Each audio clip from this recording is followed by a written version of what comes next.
I lost my family. Not all at once. That would have been easier in some ways. No, I lost them slowly, one by one, over 20, 30 years. And I didn't even notice it was happening until there was nobody left to call. My name is Robert. I'm 71 years old. I live in a 2-bedroom apartment in Columbus, Ohio. The second bedroom has boxes in it, things I keep saying I'll go through someday. I've been saying that for 4 years. I wake up every morning around 5:30, not because I have anywhere to be, just because my body forgot how to sleep in.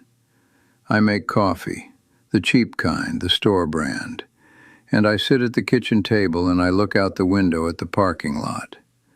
That's pretty much how it starts, every day. I'm not telling you this for sympathy, I really am not. I'm telling you because I think there are men out there, men maybe 55, 60 years old, who are walking the same road I walked. And I want you to see where it ends before you get there. I was married for 26 years. Her name was Carol. Carol Ann Whitfield before she took my name. We met in 1979 at a friend's cookout in Cincinnati. She was wearing a yellow dress and she laughed at something her friend said, and that was it for me. I was done. I asked for her number that same afternoon and she gave it to me, which still surprises me when I think about it. We got married in June of 1981. Small ceremony, her parents' backyard, maybe 40 people. It rained a little in the morning and then cleared up by noon. I remember thinking that was a good sign. I was 30 years old and I thought I knew exactly what I was doing. We had 2 kids, Daniel, born in 1983, and Lisa, born in 1986. Daniel's 41 now, Lisa's 38. I know their ages because I do the math, it's not because we talk. The first 10 years were okay, not perfect, but okay. I was working at a manufacturing plant outside of Dayton, floor supervisor by 87. It wasn't glamorous work, but it paid. We had a house on Elm Grove Street with a little yard in the back where Daniel used to catch fireflies in the summer. I can still see him running around out there with a mason jar, and Lisa following him, always following her big brother everywhere. But I was tired. I was always tired. And when I was tired, I got quiet.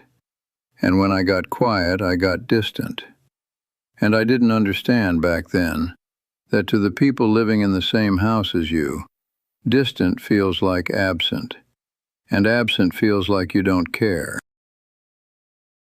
Carol used to say, and she said this more times than I can count, she used to say, "Robert, you're here, but you're not here."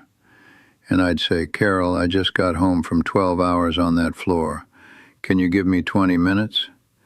And she'd get this look on her face, not angry exactly, more like tired herself. And she'd walk into the kitchen and that would be the end of it. Until the next time. I told myself I was working hard for them, for the family. And that was true, I was. But I used work as a reason to not be present even when I was home. I'd sit in front of the TV and not really watch it. I'd be at Daniel's baseball games and spend half the time thinking about the production schedule for the following week. Lisa would show me drawings she made at school and I'd say, "That's real nice, honey," without really looking at them. I didn't know I was doing it, that's the thing. I genuinely did not know. The plant closed in 1994. Just like that, they announced it on a Tuesday, gave us 60 days. I was 43 years old with a mortgage, 2 kids in school, and a resume that said I supervised a factory floor that no longer existed. I found another job, but it paid less. Then another one, then another. Every time something fell apart, I'd hold it together from the outside, but inside I was sinking. And I never told Carol how scared I was. Not once. I thought telling her would make it worse. I thought a man was supposed to carry that alone. What it actually did was make her feel like she was married to a wall. By 2001, we were in counseling. The therapist's name was Dr. Patricia Howe. She had an office on 5th Street with a small water fountain in the waiting room. I remember hating that fountain. I remember sitting in those sessions thinking, I don't belong here. This is for people with real problems. Which tells you exactly how little I understood what was happening. Dr. Howe asked me once, she looked right at me and asked, Robert, when was the last time you told Carol that you loved her and meant it in the moment, not just as a habit? And I sat there, and I couldn't answer. I actually could not remember. We tried. I want to be clear about that. We both tried. But there's a kind of damage that happens so slowly over so many years that by the time you recognize it, the roots have gone too deep. We separated in 2003. The divorce was finalized in April of 2004. She stayed in Columbus. She'd built a life there, friends, her job at the school district. I moved into an apartment about 6 miles away. Daniel was 20 at the time. Lisa was 17. Daniel handled it in the way young men handle things they don't know how to handle. He went quiet, just like his father. Lisa cried a lot and then got angry and then went quiet too. For a while I saw them on weekends. I'd take them to dinner, try to catch up on years of small talk and 2-hour meals. It didn't really work. Here's the part I need you to understand. After the divorce, I had a chance, a real chance. I was 53 years old, the kids were young adults, and I had time, not a lot of it, but some, to rebuild something. And instead of doing that, I did what I'd always done. I retreated. I told myself they needed space to adjust. I told myself I didn't want to force myself on them. What I was really doing was protecting myself from rejection. Because if I didn't try too hard, I couldn't fail completely. That's the logic of a coward, and I was one. By 2008, Daniel had moved to Phoenix with his wife, Karen. I met Karen twice before the wedding, twice. They have 3 kids now. I've seen photographs on Karen's Facebook page, which my neighbor Helen showed me once because I don't use those things myself. Their oldest must be about 12 by now. I've never met any of them in person. Lisa tried harder than Daniel did, I'll give her that. She called regularly until about 2012. She'd invite me to things, birthday dinners, a graduation party when she finished her master's degree. I went to some of them, but I was always stiff, always awkward, always that man who didn't quite know how to be her father outside of the context that no longer existed. And eventually she stopped calling as often, then less often, then almost not at all. The last time I spoke to Lisa was 14 months ago, on my birthday. She called, we talked for maybe 12 minutes, and she said she'd call again soon. She hasn't yet. And I understand why, I really do. Carol remarried in 2011, a man named Gerald. She sent me a brief note, not an email, an actual card in the mail telling me. She didn't owe me that. I appreciated it more than I ever said. If you're still watching this, and I want to stop for just a second and say thank you. I mean that. I know this isn't easy to listen to. It's not easy to say either. But if something here is landing for you, if you see yourself somewhere in this, please subscribe. Leave a comment below, even just a word, even just, I hear you. I'm not saying that to get numbers or whatever they call it. I'm saying it because knowing someone is actually listening, it matters. It matters more than you know when you spend most of your days talking to no one. Okay, let me finish. There was a moment, one specific moment, that I think about more than any other. It was Thanksgiving of 2009.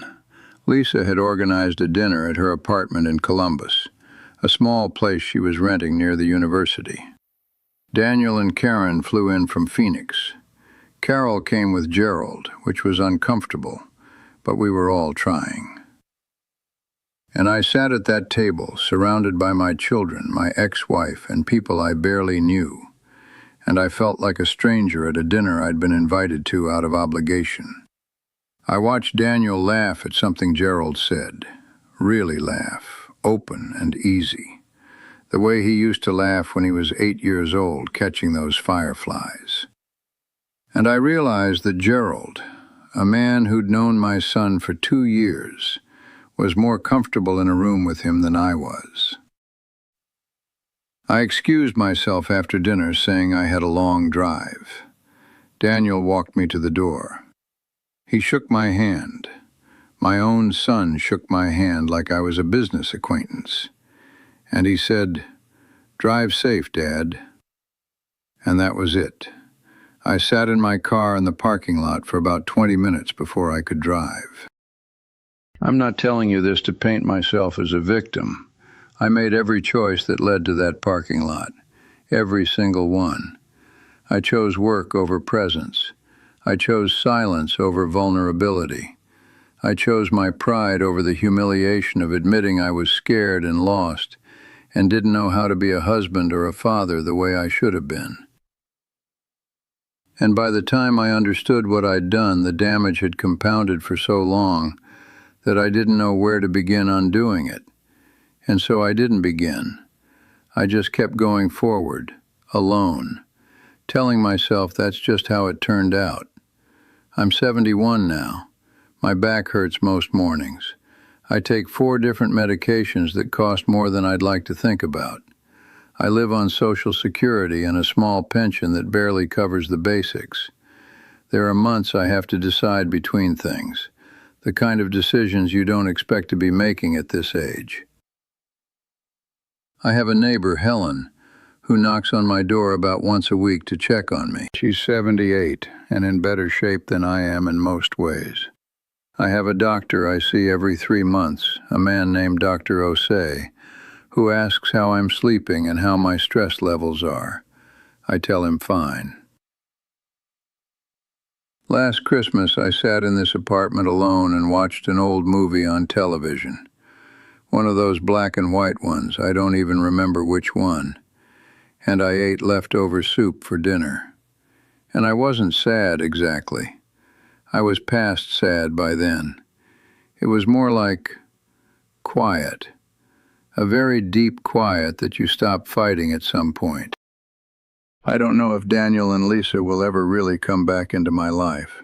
I hope so.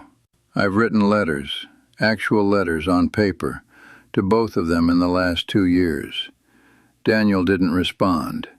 Lisa sent a short email saying she appreciated it and that she needed time. I'm respecting that. It's the least I can do after all the time I didn't give them when they needed it. If I could go back, and I know that's a useless thing to think about, but bear with me.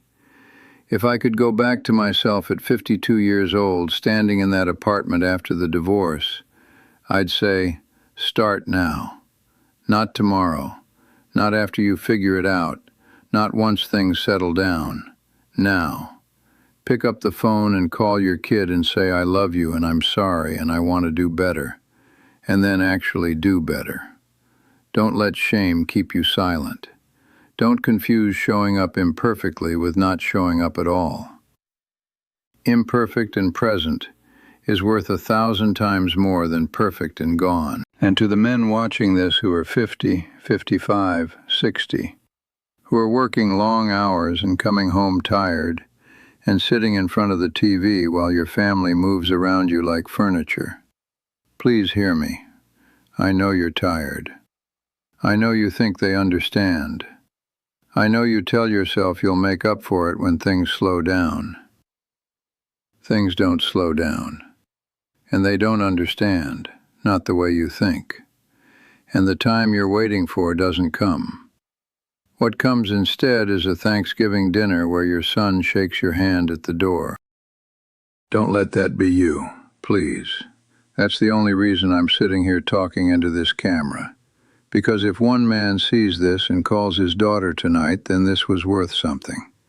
Then I was worth something. If you stayed with me until here, and I know this was a long one, thank you. From the bottom of whatever's left of this old heart, thank you.